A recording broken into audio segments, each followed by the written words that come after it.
नमस्कार दोस्तों, बहुत बहुत स्वागत करता हूं आप सभी को एग्रीकल्चर स्टडी अड्डा में।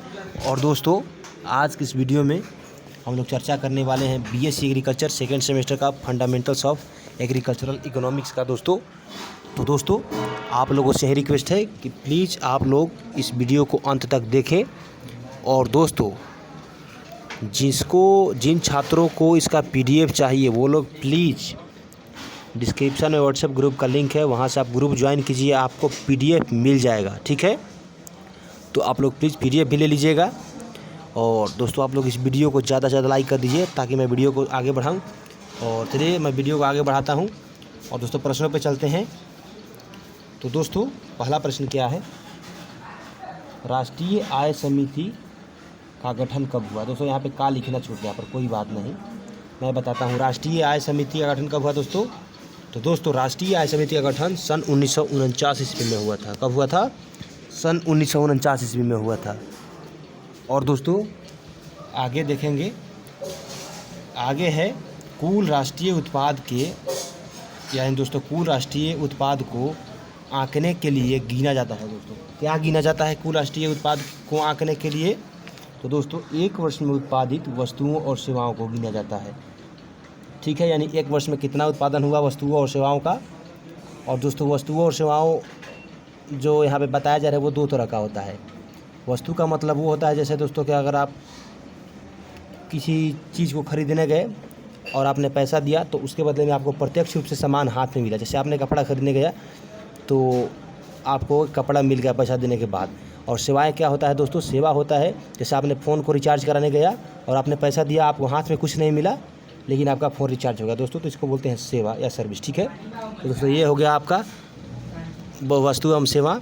और दोस्तों आगे देखेंगे, आगे है NNP, यानी दोस्तों NNP का पूरा नाम क्या होता है दोस्तों?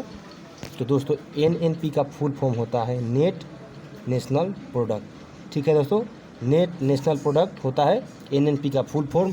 और आगे आइए, आगे है दोस्तों शुद्ध राष्ट्रीय उत्पाद को और किस नाम से जाना जाता है दोस्तों?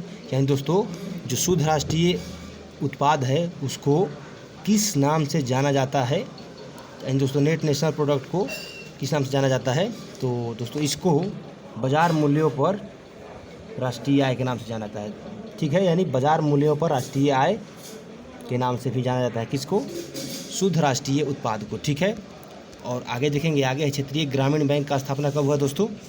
तो दोस्तों क्षेत्रीय ग्रामीण बैंक का स्थापना 2 अक्टूबर 1975 को हुआ था। ठीक है, कब हुआ था? 2 अक्टूबर 1975 को।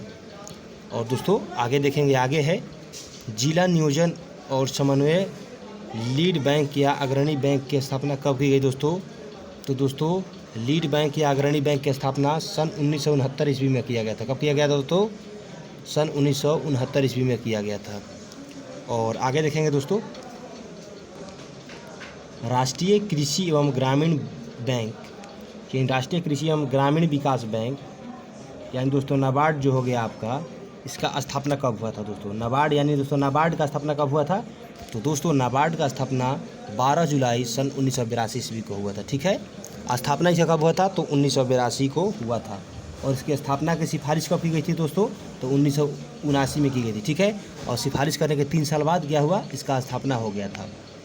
तो आगे देखते हैं दोस्तों, आगे है रिजर्व बैंक ऑफ इंडिया की स्थापना कब की गई दोस्तों? यहाँ पे RBI की स्थापना के बारे में पूछा जा रहा है दोस्तों। तो दोस्तों RBI का स्थापना 1 अप्रैल 1935 ईस्वी को किया गया था। ठीक है, कब किया गया था? 1 अप्रैल 1935 में हुआ था। ठीक है, और दोस्तों जितने प्रश्न आप लोगों को बताया जा रहा है ये टोटल क्या है? आपके सिलेबस आधारित प्रश्न हैं। तो दोस्तों आप लोग ये ना सोचिए कि मैं वीडियो बना रहा हूँ, इसका मतलब ये है कि सिर्फ आप लोग वीडियो देखें और मेरा वीडियो चले। इसका मतलब ये है कि मैं जितने प्रश्नों को लाया हूँ आपके सिलेबस से आधारित प्रश्न है, 5th एडिशन सिलेबस का और कानपुर यूनिवर्सिटी का। तो दोस्तों आप लोग इस वीडियो को अंत तक देखेंगे तभी यह वीडियो सफल हो पाएगा और मेरा मेहनत सफल हो पाएगा। ठीक है, और आप लोगों को जानकारी भी मिलेगी। तो आप लोग प्लीज़ इस वीडियो को अंत तक देखें, ये मेरा रिक्वेस्ट है आप लोगों से, आप लोगों के लिए। ठीक है, और वीडियो पसंद आए तो ही लाइक करना, कोई ज़बरदस्ती नहीं है। अगर अच्छा नहीं लगे तो भाई आप डिसलाइक भी कर सकते हो। और इसी तरह के वीडियो देखना चाहते हो तो चैनल को सब्सक्राइब ज़रूर कर लेना। और दोस्तों हम लोगों ने RBI का स्थापना जान लिया। और दोस्तों आगे देखें कृषि वित्त निगम की स्थापना किस वर्ष की गई, यानी दोस्तों कृषि वित्त निगम की स्थापना किस वर्ष की गई दोस्तों। तो दोस्तों इसकी स्थापना 10 अप्रैल 1968 ईस्वी को हुआ था, किया गया था। ठीक है, कब? 10 अप्रैल 1968 ईस्वी को कृषि वित्त निगम की स्थापना किया गया था। और दोस्तों आगे है किसान क्रेडिट कार्ड योजना किस वर्ष में आरंभ की गई। दोस्तों किसान क्रेडिट कार्ड योजना जो है वो इसका शुरुआत 1998-99 में किया गया था। ठीक है दोस्तों, यानी जो ये योजना है KCC यानी किसान क्रेडिट कार्ड, ये योजना बहुत पुराना नहीं है, तो आप लोग इसको याद कर लीजिएगा। किसान क्रेडिट कार्ड योजना का शुरुआत सन 1998-99 में शुरू किया गया था। और दोस्तों आगे है किसान क्रेडिट कार्ड कितने वर्ष के लिए वैध होते हैं। दोस्तों ये जानना सभी के लिए ज़रूरी है, क्योंकि आजकल जो सिस्टम है लगभग सभी जगह के किसान ये बनवा रहे हैं। तो दोस्तों जो किसान क्रेडिट कार्ड होता है ये 3 वर्षों के लिए वैध होता है। कितने दिनों के लिए? 3 साल के लिए होता है। ठीक है, और आगे देखेंगे दोस्तों, आगे है कृषि ऋण पैकेज का घोषणा की जाती है। तो दोस्तों की गई थी, यानी दोस्तों कृषि ऋण पैकेज की घोषणा कब की गई थी। तो दोस्तों इसकी घोषणा सन 2004 ईस्वी में किया गया था। ठीक है, कब? सन 2004 ईस्वी में किसका? कृषि ऋण पैकेज का घोषणा। और दोस्तों आगे है एक समझ लीजिए सूत्र है। और दोस्तों सूत्र क्या है? प्रति व्यक्ति आय कैसे निकाला जाता है। यानी दोस्तों प्रति व्यक्ति आय बराबर क्या होता है? कुल राष्ट्रीय आय बट्टे में जनसंख्या। यानी दोस्तों कुल राष्ट्रीय आय हो गया और उसके बट्टे में क्या होगा? कुल जनसंख्या करेंगे तो आपका निकल जाएगा क्या? प्रति व्यक्ति आय। ठीक है, और दोस्तों आगे देखते हैं। और अपना मैथमेटिक्स दिमाग अलग लगाते रहिएगा, क्योंकि कल ये सब तो इसमें ज़्यादा डीपली पूछेगा नहीं, तो आप लोग बस इसको याद कर लीजिए, प्रति व्यक्ति आय। और दोस्तों आगे है ब्याज के मुख्यतः प्रकार होते हैं। दोस्तों ब्याज कितने प्रकार के होते हैं? 2 प्रकार के होते हैं। ठीक है दोस्तों, वो होता है simple interest and compound interest, जो कि दोस्तों एक होता है साधारण ब्याज और एक होता है चक्रवृद्धि ब्याज। ठीक है, तो ब्याज मुख्यतः 2 प्रकार के होते हैं। और दोस्तों आगे है रिकॉर्डों का सिद्धांत किस देश में लागू नहीं होता। तो दोस्तों जो रिकॉर्डों का सिद्धांत है ये भारत देश में लागू नहीं होता। ठीक है, कहाँ नहीं होता लागू? भारत में लागू नहीं होता। क्या चीज़ लागू नहीं होता? रिकॉर्डों का सिद्धांत। और दोस्तों आगे है भारत में कृषि से कितने प्रतिशत लोगों को रोजगार मिलता है। दोस्तों ये प्रश्न बहुत महत्वपूर्ण है। ये प्रश्न भले ही पेपर में आए या ना आए, लेकिन ये जानना सबको ज़रूरी हो जाता है। दोस्तों भारत का जो 70% आबादी है, 70% जनसंख्या है, 70% जनसंख्या है लगभग में, ये क्या है दोस्तों? कृषि से इनको रोज़गार मिलता है। ठीक है, डायरेक्टली या इनडायरेक्टली। तो आगे देखेंगे दोस्तों, भारतीय कृषि अर्थशास्त्र सोसाइटी की स्थापना कब हुई। दोस्तों भारतीय कृषि अर्थशास्त्र सोसाइटी के बारे में पूछा जा रहा है। तो दोस्तों इसकी स्थापना सन 1939 ईस्वी में हुआ था। ठीक है, कब हुआ था? तो सन 1939 ईस्वी में। किसका? तो भारतीय कृषि अर्थशास्त्र सोसाइटी की स्थापना। और आगे है दोस्तों भारत में उत्पादित प्रमुख नकदी फसल क्या है। दोस्तों यहाँ पे नकदी लिखना था लेकिन नगद लिखा गया है, अब शायद नकदी हो गया होगा।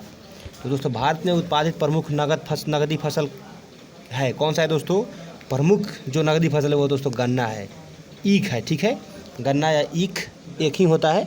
बिहार में इसको ऊख बोला जाता है, ऊख। ठीक है, तो आप लोग अपने हिसाब से समझ लीजिएगा। लेकिन जब हम बात आए सर्वाधिक या जो सबसे प्रमुख जो नकदी फसल है भारत का, वो क्या है? गन्ना ही है, शुगर केन है। और दोस्तों आगे है भारत में राष्ट्रीय कृषि नीति कब घोषित की गई। तो दोस्तों भारत में राष्ट्रीय कृषि नीति की घोषणा 5 जुलाई 2000 ईस्वी को हुआ था। कब हुआ था? 5 जुलाई 2000 ईस्वी को। और दोस्तों आगे है, और दोस्तों आगे अगला प्रश्न क्या है दोस्तों? मुद्रास्फीति का अर्थ है। यानी दोस्तों मुद्रास्फीति का अर्थ क्या होता है? तो दोस्तों इसका अर्थ होता है increment of value, increment in value. यानी दोस्तों मूल्य में वृद्धि क्या होता है? मुद्रास्फीति होता है। तो आगे आइए, आगे है मार्च 2010 तक वाणिज्यिक बैंकों की संख्याएं कितनी थी। यानी दोस्तों मार्च 2010 के आंकड़े के अनुसार उस समय टोटल जो व्यावसायिक बैंक कितने थे दोस्तों उस समय टोटल बैंकों की संख्या कितना था? 294 था। कितना? 294। और आगे है दोस्तों बाज़ार कितने प्रकार के होते हैं। तो दोस्तों बाज़ार 4 प्रकार के होते हैं। ठीक है, ये बाज़ार जो होता है दोस्तों ये 4 प्रकार का होता है।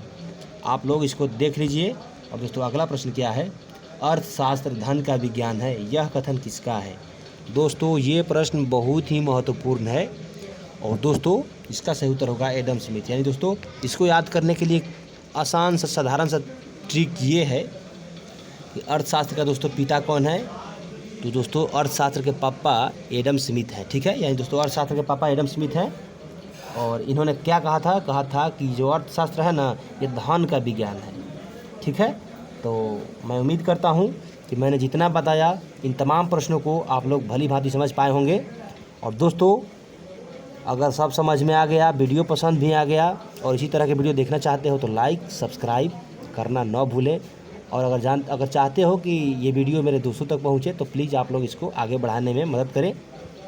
ठीक है, जिससे आपका दोस्त को भी मदद मिलेगा और मुझे भी मदद मिलेगा। मैं ये नहीं कहूँगा कि मुझे मदद नहीं मिलेगा। ठीक है, तो दोस्तों मिलते हैं फिर अगली वीडियो में, तब तक के लिए जय किसान और जय कृषि विज्ञान।